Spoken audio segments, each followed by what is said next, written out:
दोस्तों शुरू करते हैं आज के बाजार के साथ में। देखिए आज के दिन काफ़ी बड़ी गिरावट के साथ में निफ्टी ने क्लोज किया। तकरीबन 1.5% की डुबकी आप इसमें नोट कर सकते हैं। निफ्टी बैंक भी इतना गिरा, मिड कैप में भी गिरावट थी, साथ में स्मॉल कैप भी गिरकर बंद हो चुके हैं। सेक्टर्स को देखते हैं तो यहाँ पे जस्ट एक सेक्टर है जिसने आउट परफॉर्म किया, बहुत अच्छा परफॉर्म किया, निफ्टी मीडिया। बाकी हर एक सेक्टर आप देखोगे तो लाल निशान में बंद हो चुका है।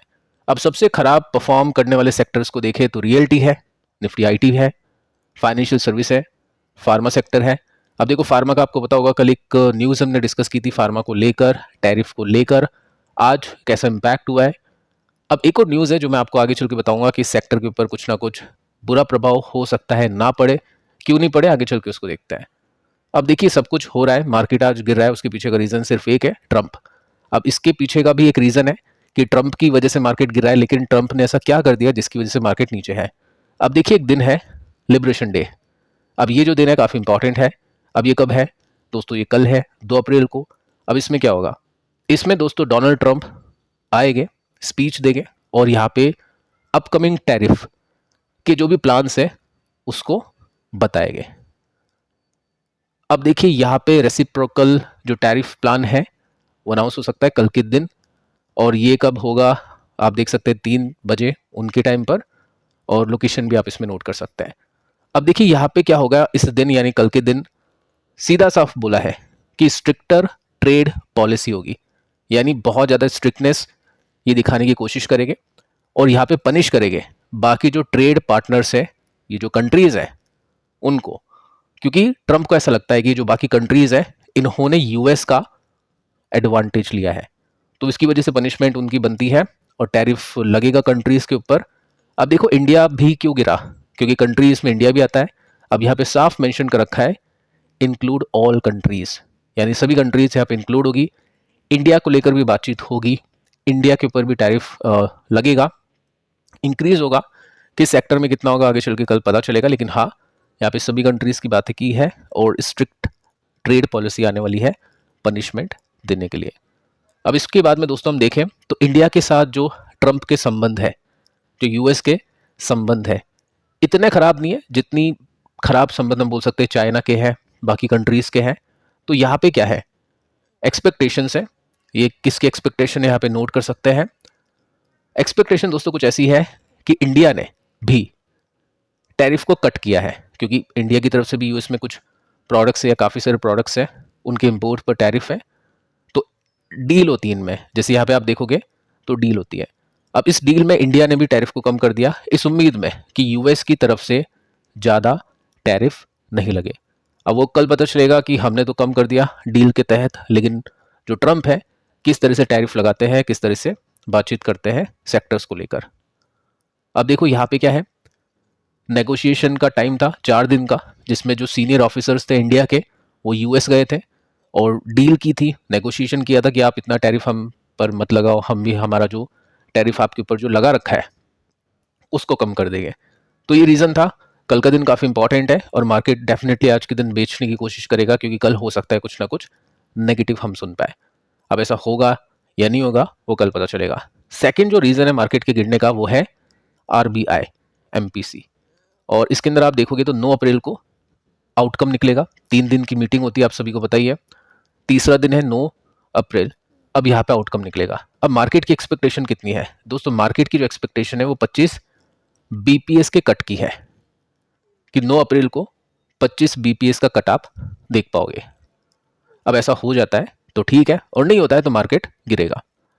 और साथ में आउटलुक देखना काफ़ी इंपॉर्टेंट है इन्फ्लेशन को लेकर, कि आगे के जो रेट कट हो गए उसको लेकर आरबीआई किस तरह से देखेगा। तो सेकंड रीज़न ये था।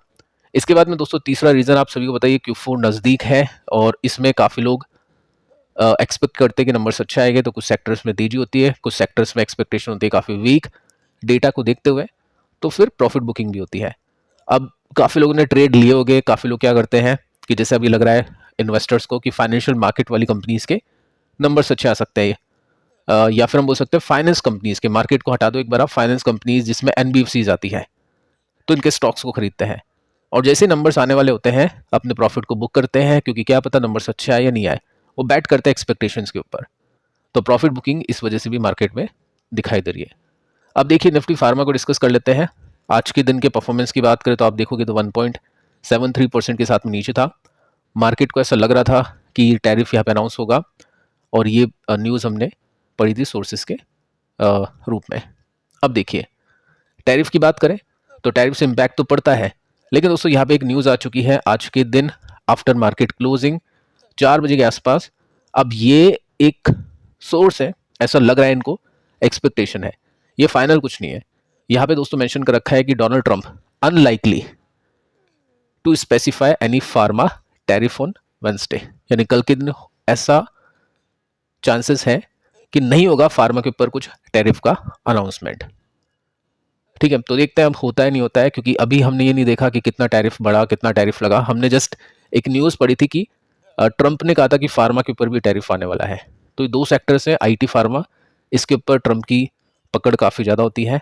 2018, 19, 20 के अंदर भी हमने ये सब चीज़ें देखा था, और आगे चल के भी हो सकता है हम ये सब चीज़ें देख पाए। अब देखिए, आपको बताना चाहूँगा कि यहाँ पे एक फंड को देख लेते हैं। यहाँ पे ऐसा कुछ नहीं कि आपको ये खरीदना है, जस्ट स्टडी पर्पस पे है कि फार्मा सेक्टर किस तरह से परफॉर्म कर चुका है और किस तरह से यहाँ पे पैसे बन चुके हैं। तो एक फंड है, आप अपनी स्टडी कर सकते हैं, Tata India pharma health care growth direct plan. अब इसकी एनएवी देखें तो 31 मार्च की आपको एनएवी इसमें देखने को मिलेगी। अगर मैं इसको निफ्टी के साथ में कंपेयर करूँ तो ये जो नीचे आप देख पा रहे ये निफ्टी है, और ये ऊपर इसकी एनएवी है। तो एक साल के रिटर्न्स देखें तो 15% अप है ये। अगर मैं 3 साल के रिटर्न्स आपको दिखाऊं तो 20% की CAGR है, और निफ्टी के रिटर्न्स यहाँ पे है। अगर हम इसमें 5 साल के रिटर्न्स को देखें तो 30% के CAGR है। लेकिन एक चीज़ आपको नोटिस करनी है कि कभी कभी आपको लगेगा, अपने पोर्टफोलियो में ऐसा दिखेगा कि फार्मा अंडर परफॉर्म कर रहा है, या आप देखोगे तो ऊपर चला गया यहाँ पे निफ्टी।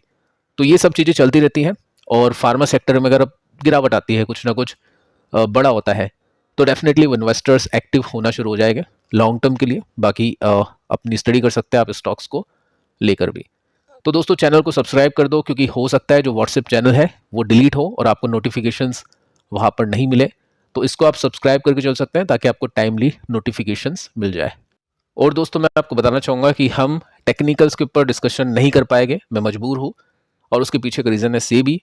काफ़ी कोशिशें की अपन ने, बट पॉसिबल हो नहीं पाया। रूल्स एंड रेगुलेशंस इनके काफ़ी उस तरह से हैं कि आप अभी वाले प्राइस के ऊपर बात नहीं कर सकते हैं। 3 महीने पुराने वाले प्राइस के ऊपर बात करोगे तो अभी जो करंट मार्केट सिचुएशन है उनके ऊपर एनालिसिस होना इम्पॉसिबल है। तो फोकस करेंगे सेक्टर्स के ऊपर ज़्यादा, और स्टॉक्स के ऊपर भी बात कर लेंगे। म्यूचुअल फंड्स के ऊपर डिस्कस करते करते इनकी जो होल्डिंग्स होती है उसके ऊपर भी क्विक डिस्कशन हो जाएगा।